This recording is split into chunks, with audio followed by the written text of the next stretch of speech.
झारखंड में चुनाव की घोषणा के साथ अब नामांकन की प्रक्रिया भी शुरू हो गई है।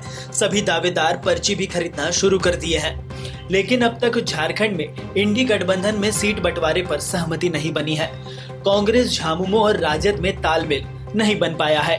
झारखंड मुक्ति मोर्चा अभी अधिक सीट पर चुनाव लड़ना चाहती है, जिससे कांग्रेस और राजद के कोटे पर सेंध लग सकता है। यही वजह है कि कांग्रेस को कम सीट देने की बात झामुमो की ओर से कही जा रही है, लेकिन कांग्रेस कम सीट लेने को राजी नहीं है। कांग्रेस नेता 2019 के मुकाबले ज्यादा सीट की उम्मीद रखे हुए हैं। बस इसी जगह पर सीट को लेकर पेच फंसा हुआ है। अब सीट बंटवारे को लेकर कई राउंड की बैठक भी हो चुकी है, लेकिन इस बैठक में किसी तरह का कोई रास्ता नहीं निकल सका है। सूत्रों की माने तो झारखंड मुक्ति मोर्चा कांग्रेस को 25 से 27 सीट ही देने को तैयार है, लेकिन कांग्रेस 36 सीट पर अड़ी हुई है।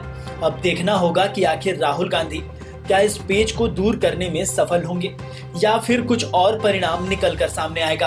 कांग्रेस के अलावा राजद की बात करें तो राजद के कोटे में कटौती की जा रही है। सूत्रों की माने तो राष्ट्रीय जनता दल को झामुमो 5 सीट देने को तैयार है, लेकिन राजद 7 सीट मांगने पर अड़ी हुई है। राजद की मांग है कि पिछली बार की तरह ही सीट चाहिए, उससे कम स्वीकार नहीं है। अब इसे लेकर तेजस्वी यादव और हेमंत सोरेन से एक राउंड की बैठक हुई है, लेकिन इसका कोई हल नहीं निकला है। अब देर शाम फिर एक बार बैठक होगी, जिसमें सीट बंटवारे पर बात होगी। अगर देखें तो झारखंड में इंडी गठबंधन में अंदर खाने पर बवाल मचा हुआ है। झारखंड मुक्ति मोर्चा 2019 के परिणाम को देखकर सीट कम कर रही है, लेकिन कांग्रेस और राजद पिछले चुनाव से अधिक सीट पर दाव कर रही है। अब देखना होगा कि आखिर इस सीट बंटवारे पर कब तक फैसला होगा। क्या राहुल गांधी और हेमंत सोरेन की मुलाकात के बाद सभी हालात सामान्य हो जाएंगे या चुनाव में गठबंधन पर असर पड़ेगा। आपको बता दें कि राहुल गांधी दोपहर 2 बजे रांची पहुंचेंगे। इसके बाद शौर्य सभागार में संविधान सभा में भाग लेंगे। इस दौरान कांग्रेस के कई वरिष्ठ नेता के साथ साथ गणमान्य लोग भी मौजूद रहेंगे।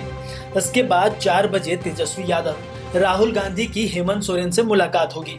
मुख्यमंत्री आवास में सभी नेताओं के बीच झारखंड में विधानसभा चुनाव को लेकर सभी बिंदुओं पर चर्चा होनी है।